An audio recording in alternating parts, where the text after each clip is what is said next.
Hi guys, അസ്സാം വലൈക്കും. Welcome back our channel heaven on a earth. അപ്പോൾ ഇന്നത്തെ വീഡിയോയിൽ പറയുന്നത് 10 മണിച്ചെടികളെ കുറിച്ചുള്ളതാണ്. നിങ്ങൾ ചെടികളെയും പൂക്കളെയും ഇഷ്ടപ്പെടുന്നവരാണെങ്കിൽ എൻ്റെ ചാനൽ ഒന്ന് സബ്സ്ക്രൈബ് ചെയ്ത് സപ്പോർട്ട് ചെയ്യണേ. അപ്പോൾ നമുക്ക് വീഡിയോയിലേക്ക് പോകാം. 10 മണിച്ചെടികൾ നടുമ്പോൾ ശ്രദ്ധിക്കേണ്ടത് നല്ല കരുത്തുറ്റ തണ്ടുകൾ തിരഞ്ഞെടുക്കുക എന്നതാണ്. അടുത്തതായി ചെടികൾക്ക് നല്ലൊരു പോട്ടി മിക്സ് കൊടുക്കുക എന്നതാണ്. ഞാനിവിടെ പോട്ടി മിക്സായി മണ്ണ്, ചാണകപ്പൊടി ഇവ രണ്ടുമാണ് എടുക്കുന്നത്. മണ്ണ് ചട്ടിയിലേക്ക് ഇട്ട് കൊടുക്കാം. അതിനുശേഷം അതിൽ കല്ലുകൾ ഉണ്ടെങ്കിൽ എടുത്തു മാറ്റുക. അതിനുശേഷം ചാണകം മിക്സ് ചെയ്ത് കൊടുക്കാം.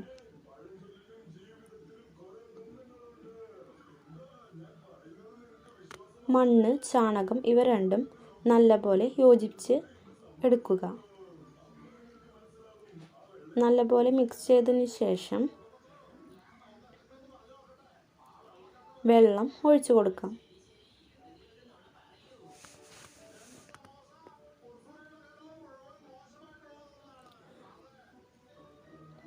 അതിനുശേഷം നമുക്ക് ഓരോ 10 മണിത്തണ്ടുകളായി അതിലേക്ക് വെച്ച് കൊടുക്കാം.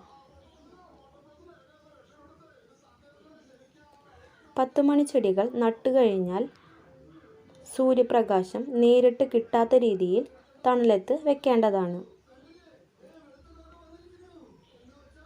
മണിച്ചെടികൾ നട്ടുകഴിഞ്ഞ് ഒരാഴ്ച കഴിയുമ്പോഴേക്കും പുതിയ ശാഖകളും അതിൽ മുട്ടുകളും വരാൻ തുടങ്ങും. ആദ്യം വരുന്ന മുട്ടുകളെ വളരാൻ അനുവദിച്ചുകൂടാ. ആദ്യം വരുന്ന മുട്ടുകളെ നമ്മൾ തലപ്പ് നുള്ളിക്കളയേണ്ടതാണ്. ഇങ്ങനെ ചെയ്യുന്നതിലൂടെ ഓരോ തണ്ടുകളിലെയും നിറയെ മുട്ടുകൾ ഉണ്ടാവുകയും ചെടി ധാരാളം പൂക്കൾ തരുകയും ചെയ്യുന്നു. ഇനി 10 മണിച്ചെടികളുടെ വളപ്രയോഗങ്ങൾ നോക്കാം. നമ്മൾ 10 മണിച്ചെടികൾക്ക് വളങ്ങൾ കൊടുക്കുമ്പോൾ അധികം വളങ്ങൾ കൊടുക്കാതിരിക്കുക. നമ്മൾ വളങ്ങൾ കൊടുക്കുമ്പോൾ ഒരാഴ്ച ഇടവിട്ട് കുറച്ചായി നൽകാം. അങ്ങനെ കൊടുക്കുന്ന പക്ഷം ചെടികൾ നല്ലപോലെ പൂക്കൾ തരുന്നു.